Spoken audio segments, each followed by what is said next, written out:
নমস্কার বন্ধুরা, আজকে আমি এই শাপলা নিয়ে এসেছি। তার থেকে শাপলা ফুলগুলোকে আলাদা করে নিয়েছি। এই ফুলের আমি আজকে বড়া করব। আমি সকালবেলায় মন্দিরে গিয়েছিলাম, তখন এক সবজিওয়ালার কাছে আমি এই শাপলাটা দেখতে পেলাম। তো সবাই খেতে ভালোবাসে, মানে বড় ছেলে ছোটো ছেলে ওরা বড়া খেতে ভালোবাসে, আর আমারও বেশ ভালো লাগে শাপলা ফুলের বড়া। তো নিয়ে এসে আমি ঠিক এই যেইভাবে, মানে ভেতরে যে হলুদ পাপড়িগুলো ওটা ফেলে দিলাম, আর পেছন থেকে ডাঁটাটা ফেলে দেবো, দিয়ে ঠিক এই যেরকম গোটা গোটা থাকবে আমার ফুলগুলো। এই গোটা গোটায় এটা চালের গুঁড়ো দিয়ে ভালো করে, চালের গুঁড়ো আর ময়দা দিয়ে একটা ব্যাটার তৈরি করে নেবো, সেটা দিয়ে ভাজবো। আর এখানে পেঁপে নিয়েছি, আজকে নিরামিষ, আজকে শনিবার, তাই মটর ডাল করব পেঁপে দিয়ে।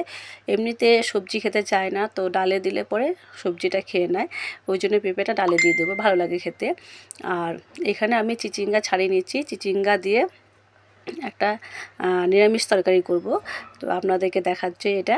আর কাঁচা লঙ্কা নিয়েছি চেরা, আর এখানে অনেকগুলো ফুল ছাড়িয়ে নিয়েছি আমি। এটাকে ভাজবো। তো প্রথমে আমি কড়াইতে সাদা তেল দিয়ে গোটা জিরে আর শুকনো লঙ্কা তেজপাতা ফোড়ন দিয়ে দিয়েছি। আর এখানে আমি দিয়ে দিলাম মুগ ডাল।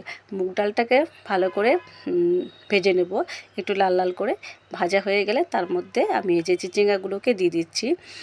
এর মধ্যে আর কোনো মশলা দেব না, এটার মধ্যে নুন আর হলুদ দিয়ে দেবো, এর মধ্যে দিয়ে এটা রান্না হবে। নুন হলুদ দিয়ে দিচ্ছি, দিয়ে এটা নাড়াচাড়া করে একটু ঢাকনা দিয়ে চাপা দিয়ে রেখে দেবো।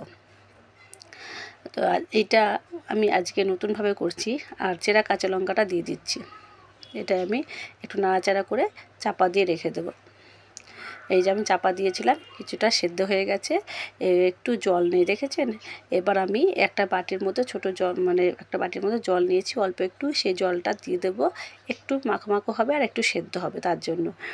এটা আপনারা রুটি ভাত যে কোনো জিনিস দিয়ে খেতে পারেন, খুব ভালো লাগে খেতে। এমনি চিচিঙ্গা আমি পেঁয়াজ দিয়ে করেছি, চিংড়ি মাছ দিয়ে করেছি, কিন্তু এরকমভাবে কোনোদিনও করিনি। ওটা আমার হতে থাক, এইদিকে আমি একটা ব্যাটার তৈরি করে নিচ্ছি। চালের গুঁড়ো দিলাম, একটু ময়দা দিলাম বড়ার জন্য, এটা ব্যাটারটা করছি। আর দিয়ে দিলাম নুন, হলুদ গুঁড়ো আর লঙ্কার গুঁড়ো দেবো, আর একটু কালো জিরে দেবো। দিয়ে এটাকে আমি খুব পাতলাও করব না, আবার খুব ঘনও করব না, এমনভাবে ব্যাটারটা তৈরি করব। জল দিয়ে দেবো, দিয়ে এটা এই একটু কালো জিরে দিয়ে দিচ্ছি, ভালো লাগবে খেতে আর ফ্লেভারটা ভালো আসবে। ঠিক এইরকম ব্যাটারটাকে রেডি করে নিয়েছি। এই দেখুন, ঠিক এরকম একটা স্মুথি ব্যাটার তৈরি হয়েছে। তো আমার চিচিঙ্গাটা হয়ে গেছে। এবার আমি লাস্টে চিনি দিয়ে দিলাম, চিনি দিয়ে একটু নাড়াচাড়া করে নিচ্ছি। তারপরে একটু দিয়ে দেবো ময়দা দিলে পরে কি এটা মশলাটা দিইনি, তো এটা মাখো মাখো হবে, আর মশলার এটা বোঝা যাবে না, খেতে ভালো লাগবে।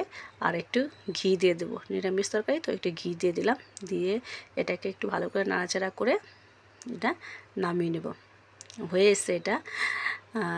ক্যামেরাটা ফোনটা ধরা আছে বলে কড়াইটা নড়ে যাচ্ছিলো। এবার আমি কড়াইতে সাদা তেল গরম করে দিয়েছি, দিয়ে এবার আমি গোটা গোটা ফুলগুলোকে নিয়ে নিচ্ছি, নিয়ে ব্যাটারি ডুবিয়ে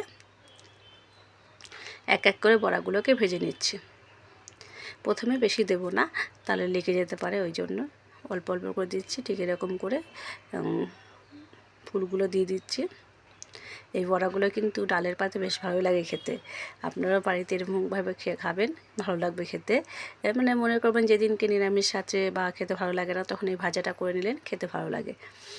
আর যে খুব তেল লাগে এটাতে তার নয়, কিন্তু তেলটা কড়াতে যা দিয়েছি মোটামুটি থাকবেই তেলটা, খুব তেল লাগে না। এই যে দেখুন হয়ে গেছে আমার, মুড়মুড়ে হয়েছে, একদম লাল লাল করে মুড়মুড়ে বড়াটা হবে, একদম পুরো খেতে মুচমুচে হবে। হয়ে গেছে এরকম। ঠিক আছে, কেমন লাগলো, যদি ভালো লেগে থাকে তাহলে অবশ্যই একটা লাইক করবেন, পারলে একটা শেয়ার করে দেবেন, আর কমেন্টস করবেন। ঠিক আছে। আর এই যে আমার চিচিঙ্গার তরকারিটা